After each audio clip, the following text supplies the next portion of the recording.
Welcome to Pratap classes. दोस्तों, Pratap classes के YouTube channel पर आपका स्वागत है। आज है 20 जून 2025 और 20 जून 2025 के जितने भी इंडिया और वर्ल्ड के जो करंट अफेयर्स के क्वेश्चन बनते हैं, आज उनका अपने डिस्कशन करेंगे। पूरा वीडियो ध्यान से देखना और लास्ट में आपसे क्वेश्चन पूछूंगा जिनके जवाब आपको कॉमेंट बॉक्स में देना होगा। आज अपने पढ़ेंगे साहित्य अकादमी युवा व बाल पुरस्कार 2025 की हुई घोषणा, बोन जलवायु परिवर्तन सम्मेलन 2025 का आयोजन और एक्सियोम मिशन 4 किसके सहयोग से आयोजित किया जाएगा, इनकी आज हम चर्चा करेंगे पूरे लेटेस्ट न्यूज़ के साथ में। डेली आपको सुबह 7:15 पर ये करंट अफेयर्स की लाइव क्लास आपको मिलती है। तो करते हैं स्टार्ट आज की क्लास। ये क्लास जो आप देख रहे हो डेली, ये एग्ज़ाम लेवल की अकॉर्डिंग देखें तो रेलवे के लिए, पटवार के लिए, bank, SSCGD, Rajasthan police, UPSC, कोई भी एग्जाम हो, सभी के लिए क्लास आपके लिए रामबाण साबित है। करते हैं स्टार्ट आज की क्लास। सभी साथी एक बार करते हैं सेशन को लाइक शेयर। सबसे पहले हम करेंगे कल के क्वेश्चनों को रिवाइज। देखिए, किस राज्य ने मोबाइल आधारित ई वोटिंग प्रणाली की शुरुआत करके भारत का पहला राज्य बनने का गौरव प्राप्त किया? बिहार ने। भारत का सबसे बड़ा ऑटोमोबाइल गति शक्ति मल्टी मॉडल कार्गो टर्मिनल का उद्घाटन किस राज्य में किया गया? हरियाणा। संयुक्त राष्ट्र महासभा ने किस वर्ष को अंतर्राष्ट्रीय महिला किसान वर्ष के रूप में घोषित किया? 2026।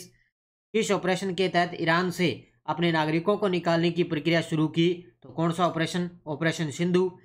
Stockholm International Peace Research Institute SIPRI की रिपोर्ट के अनुसार भारत के पास लगभग कितने परमाणु हथियार हैं? 180। केंद्रीय पर्यावरण, वन और जलवायु परिवर्तन मंत्री भूपेंद्र यादव को किस संगठन का अध्यक्ष चुना गया? इंटरनेशनल बिग कैट अलायंस का। किस ऑपरेशन के तहत इजराइल पर मिसाइल और ड्रोन हमले किए गए? Operation true promise 3। रक्षा मंत्रालय ने किस महत्वपूर्ण साइबर सुरक्षा प्रशिक्षण अभ्यास की शुरुआत की? साइबर सुरक्षा अभ्यास। और वियतनाम ब्रिक्स के साझेदार देशों में शामिल होने वाला कौन सा देश बना? 10वां। देश का चौथा शहर प्रजनन केंद्र किस राज्य के राजगीर में बनेगा? तो ये बनेगा बिहार के अंदर। तो ये थे कल के क्वेश्चनों का रिवाइज हमने कर लिया है। और ये अपनी वार्षिक करंट अफेयर्स 2025 की टेस्ट सीरीज है। इसमें आपको डेली टेस्ट मिल जाता है, शाम को डेली PDF मिल जाती है, वीकली टेस्ट मिलता है और मंथली टेस्ट वगैरह PDF वगैरह सब कुछ है मिलता है। तो ये टेस्ट सीरीज आप जरूर ज्वाइन कर लेना, पूरे 1 साल का करंट आपको मिलता है। तो सभी साथी एक बार कर दें सेशन को लाइक शेयर। सभी साथियों को प्यार भरा नमस्कार, गुड मॉर्निंग। आज है 20 जून 2025। करते हैं स्टार्ट आज की क्लास। पहला क्वेश्चन आपके सामने देखिए, बड़ा ही गजब का है। सुशील शुक्ल को किस कहानी के लिए हिंदी भाषा का केंद्रीय बाल साहित्य पुरस्कार 2025 प्रदान किया गया है? कल आपको वैसे तो इसकी बता दिया, नानक क्लासेस पर आपको करंट अफेयर्स में पढ़ लिया होगा। हिंदी साहित्य में हिंदी भाषा का केंद्रीय बाल साहित्य पुरस्कार और हिंदी भाषा का केंद्रीय युवा साहित्य पुरस्कार, ये दोनों अलग अलग हैं। तो ये सुशील शुक्ल को किस कहानी के लिए हिंदी भाषा का केंद्रीय बाल साहित्य पुरस्कार 2025 प्रदान किया गया? वो है इनकी 1/12। कितनी है? 1/12 इनकी कहानी है। ये देखो आपके सामने तस्वीर में, और इनको हिंदी भाषा का केंद्रीय बाल साहित्य पुरस्कार 2025 प्रदान किया गया है। उत्तर हो जाएगा ऑप्शन नंबर D। अब इसके अलावा और कौन कौन से हैं, बस याद रखने हैं कि किन को किस भाषा में कौन सा पुरस्कार मिला है, क्योंकि यहाँ से प्रश्न आना फिक्स है, किसी भी का पूछा जा सकता है। हिंदी का मैंने बता दिया, अब अंग्रेजी का याद रखना। अंग्रेजी भाषा में दक्षिण south Indian myths and fables retold, ये कहानी किसकी है? नितिन कुशलप्पा MP की। यह ध्यान रखना, अंग्रेजी भाषा में जो एक कहानी है नितिन कुशलप्पा MP की कहानी है, इसका नाम है south Indian myths and fables retold. ये कहानी है अंग्रेजी भाषा में, इनको मिला है। ये ध्यान रखना कौन से हैं बाल साहित्य पुरस्कार हैं। गुजराती भाषा में 3 चंक कविता किसकी है? कीर्तिदा ब्रह्म भट्ट की, यह है गुजराती भाषा में। फिर पंजाबी भाषा में जादू पत्ता, ये उपन्यास किसका है? पाली खादिम यानी कि अमृतपाल सिंह का है। पंजाबी भाषा में बाल साहित्य पुरस्कार। संस्कृत भाषा में बाल विषम कविता किसकी है? प्रीति पुजारा की। और मराठी भाषा में आहल माया कविता किसकी है? सुरेश रावत की। ये सारे के सारे अच्छे तरीके से पढ़ लेना, क्योंकि अभी ताज़ा वो अंग्रेजी वाला एक क्वेश्चन आया था एग्जाम में, ईस्टर्न किरे वाला अंग्रेजी वाला पूछा गया था, इसलिए अंग्रेजी वाला पढ़ लेना। गुजराती वाला, पंजाबी, संस्कृत और मराठी इनको अच्छे तरीके से पढ़ लेना। और हिंदी वाला और राजस्थानी वाला तो आपको कल बता ही दिया, और हिंदी वाला भी अच्छे तरीके से आपको याद करना है, ठीक है। सीधा सीधा इनका लेखक, इनकी कविता और इनकी भाषा में सीधा सीधा प्रश्न एग्जाम के अंदर पूछा जाएगा। ये जो मैंने बताए हैं ये हैं आपके लिए केंद्रीय बाल साहित्य पुरस्कार 2025। हिंदी भाषा का याद कर ही लेना 1/12, बाकी मैंने आपको ये आगे डिटेल में बता दिया। आगे देखो, पार्वती तिर्की को किस कविता के लिए हिंदी भाषा का केंद्रीय युवा साहित्य पुरस्कार 2025 प्रदान किया गया। अब ये आगे केंद्रीय युवा साहित्य पुरस्कार, वो थे बाल साहित्य पुरस्कार, ये है युवा साहित्य पुरस्कार। तो पार्वती तिर्की को किस कविता के लिए हिंदी भाषा का केंद्रीय युवा साहित्य पुरस्कार मिला, तो किसके लिए, फिर उगना। किस कविता के लिए, इनकी कविता है फिर उगना। ये देखो आपके सामने तस्वीर में पार्वती तिर्की, इनकी कविता फिर उगना, इनको हिंदी भाषा का केंद्रीय युवा साहित्य पुरस्कार 2025 से प्रदान किया गया है। अब युवा साहित्य पुरस्कार देखो किस किस भाषा में किन को मिला। सबसे पहले हम बात कर लेते हैं अंग्रेजी भाषा में, Siddhartha the boy to who became the Buddha, ये उपन्यास किसका है, अद्वैत कोटरी का। ध्यान रखना, अंग्रेजी भाषा में Siddhartha the boy who became the Buddha उपन्यास किसका है, अद्वैत कोटरी का। गुजराती भाषा में नरसिंह टेकरी ने निबंध है मधुर खावडू, किसका है, मधुर खावडू। पंजाबी भाषा में गर्ल्स हॉस्टल कविता किसकी है, मनदीप ओलक की। उसके बाद संस्कृत भाषा में पारिभाषिक शब्द स्वरसम यानी कि वेदांत परिभाषण चंद्रम, ये आलोचना किसकी है, धीरज कुमार पांडे की। और मैथिली भाषा में बनारस आहम कविता किसकी है, नेहा झा मणि की। बस शॉर्टकट में थोड़ा थोड़ा याद कर लेना भी ये किस भाषा में, जैसे गुजराती भाषा में नरसिंह टेकरी, पंजाबी भाषा में गर्ल्स हॉस्टल, संस्कृत भाषा में बस परिभाषिक शब्द स्वारम, बस इतना याद रख लेना। और मैथिली भाषा में बनारस आहम, ये कविता किसकी है, नेहा झा मणि की। अंग्रेजी वाला याद कर लेना, अब जो इनसे बाहर प्रश्न जाएगा नहीं, बस इतने में से ही क्वेश्चन आ जाएगा आपको एग्जाम के अंदर। इसके अलावा उर्दू है, बंगाली है, मराठी वगैरह उनको पढ़ने की आपको जरूरत नहीं है, बस इतनी चीज़ें आपको पढ़नी है। वैसे तो बहुत सारी भाषाओं के अंदर मिला है, लेकिन मुख्य मुख्य आपको इतने याद है करने हैं, ठीक है। युवा साहित्य पुरस्कार और बाल साहित्य पुरस्कार। अगला क्वेश्चन, बोन जलवायु परिवर्तन सम्मेलन 2025 का आयोजन कहाँ हुआ है। बोन जलवायु परिवर्तन सम्मेलन का आयोजन कहाँ पर हुआ, बोन जर्मनी के अंदर। ऑप्शन नंबर डी, कहाँ पर हुआ, बोन जलवायु परिवर्तन सम्मेलन 2025 का आयोजन कहाँ पर हुआ, बोन जर्मनी में। देखो, बोन जलवायु परिवर्तन सम्मेलन 2025 कब है, 16 जून 2025 को, कहाँ पर है, बोन शहर जर्मनी के अंदर। आयोजन संस्था संयुक्त राष्ट्र जलवायु परिवर्तन फ्रेमवर्क कन्वेंशन, इसका जो आयोजन संस्था है वो है संयुक्त राष्ट्र जलवायु परिवर्तन फ्रेमवर्क कन्वेंशन। इसका उद्देश्य जलवायु परिवर्तन से निपटने के लिए वैश्विक सहयोग को आगे बढ़ाना, पेरिस समझौते की प्रगति की समीक्षा करना, जलवायु वित्त अनुकूलन उत्सर्जन में कटौती पर चर्चा करना, ये उद्देश्य है। और इसके अंदर लगभग 5000 से अधिक प्रतिभागियों ने इसके अंदर भाग लिया है। तो बोन जलवायु परिवर्तन सम्मेलन कहाँ पर हुआ, जर्मनी में।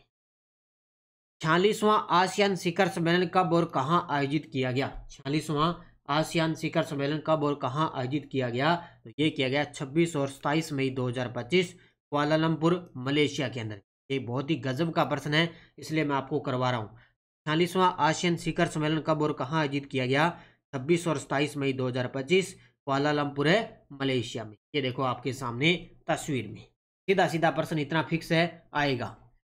तो 46वां आसियान शिखर सम्मेलन 26-27 मई 2025 को मलेशिया की राजधानी कुआलालंपुर में आयोजित हुआ। इस सम्मेलन की थीम याद रखना, समावेशिता और स्थिरता थी, जो क्षेत्रीय एकता और आर्थिक सहयोग और सतत विकास पर केंद्रित रही है। कौन सी थीम है, समावेशिता और स्थिरता, ये इसकी थीम रही है।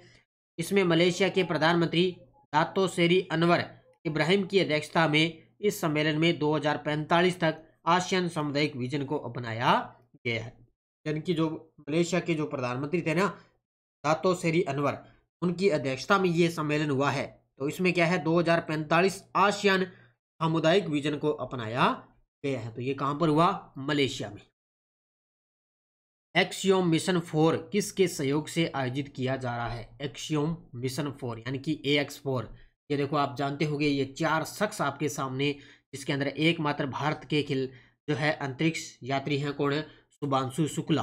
कौन है? शुभांशु शुक्ला। इनका जो यान है वो पहले उड़ान भरने वाला था, लेकिन किसी कारणवश अब ये जाएंगे 22 जून को। कब जाएंगे? 22 जून को। तो एक्सियोम मिशन 4 किसके सहयोग से आयोजित किया जा रहा है? तो एक तो एक्सियोम स्पेस और इसरो के द्वारा। उत्तर क्या हो जाएगा? Option number B, Axiom Space और इसरो के द्वारा इसको इसके सहयोग से आयोजित किया जा रहा है। देखो मिशन का नाम एक्सियोम मिशन 4, नई लॉन्च तिथि है 22 जून 2025। अब ये 22 जून को लॉन्च होगा भी।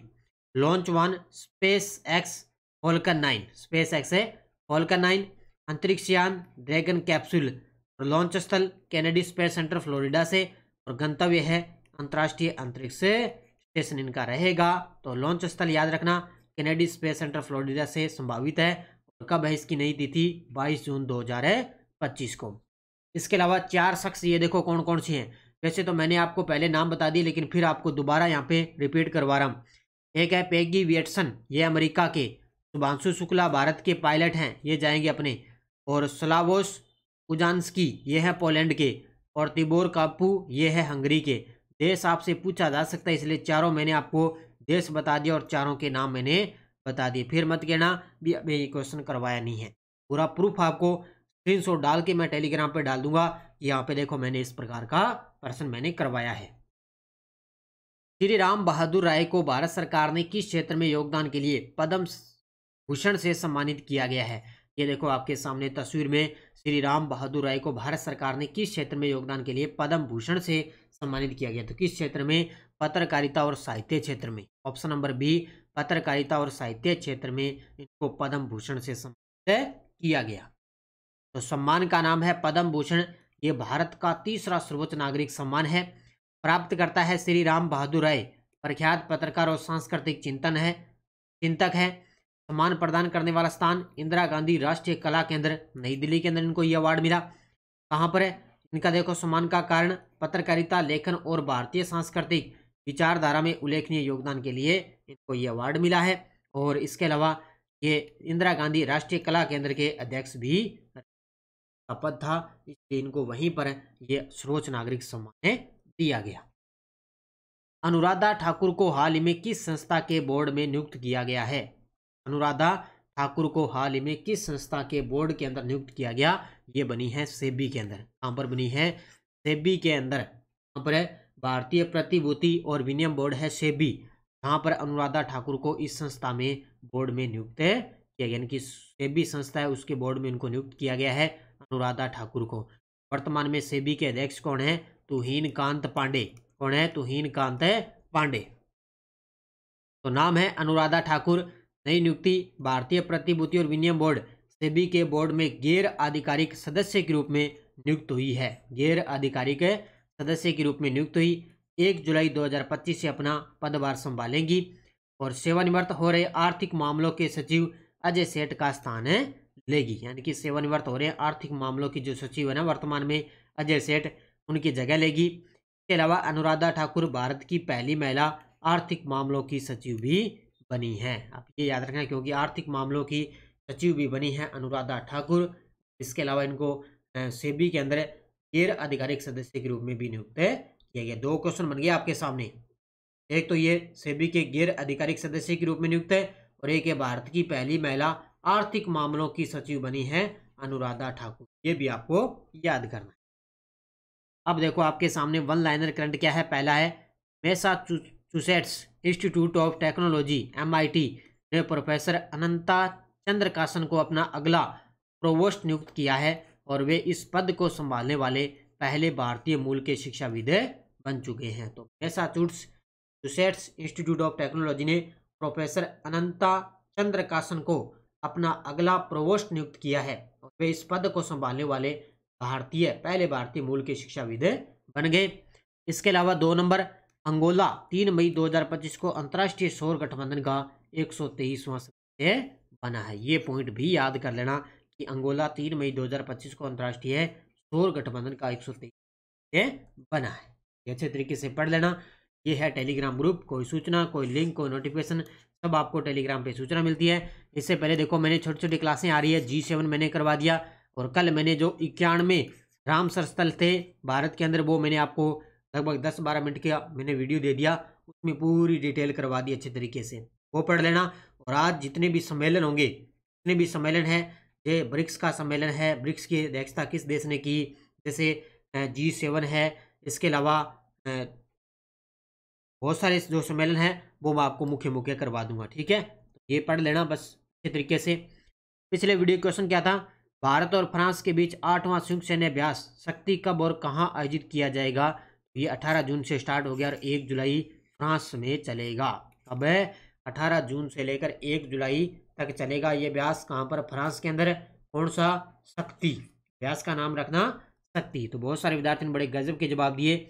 अब देखो क्वेश्चन फॉर यू, किस राज्य ने पवन ऊर्जा क्षमता वृद्धि में भारत में पहला स्थान प्राप्त किया है। गुजरात, तमिलनाडु, महाराष्ट्र, कर्नाटक। इसका जवाब आपको कमेंट बॉक्स में देना है। और आज आपको नानक क्लासेस पर 5 बजे शाम को राष्ट्रीय और अंतर्राष्ट्रीय करंट अफेयर्स की फर्स्ट ग्रेड की स्पेशल करंट की क्लास आ रही है।